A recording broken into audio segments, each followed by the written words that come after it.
Elton, mirëmbrëma, cilat janë detajet e fundit që ti na përcjell për këtë ngjarje që ka ndodhur mbrëmjen e sotshme në qytetin e Vlorës? Në fakt bëhet fjalë për kontrolle që janë të ushtruar nga forcat speciale të ardhura nga Tirana, nga forcat ndërhyrjes së shpejtë nga qyteti i Fierit, por edhe forcat e policisë së Vlorës, të cilat kanë ushtruar kontrolle në disa pika të qytetit të Vlorës, por janë dalur edhe në Selenicë dhe Orikum. Bëhet fjalë për kontrolle që kanë të bëjnë kryesisht për parandalimin e ngjarjeve kriminale apo për ndalimin e personave me precedent kriminal apo dhe personave që lëvizin me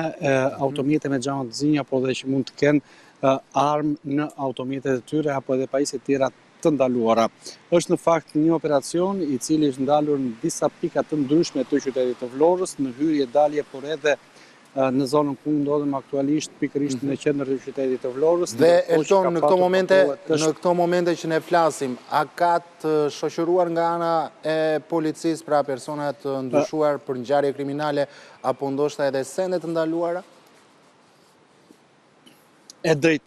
pyetja juaj, deri në këto momente janë thjesht kontrollet të cilat janë duke u zhvilluar në qytetin e Vlorës, nuk ka informacione zyrtare të paktën deri këto momente nga policia për persona të ndaluar, ka patur automjete të cilat janë kontrolluar nga forca speciale nga Tirana, forca ndërhyrjes së shpejtë apo dhe nga policia e Vlorës, kryesisht në qytetin bregdetar, në disa pika të qytetit të Vlorës, siç e thash më parë, por edhe në Selenicë dhe Orikum. Deri në këto momente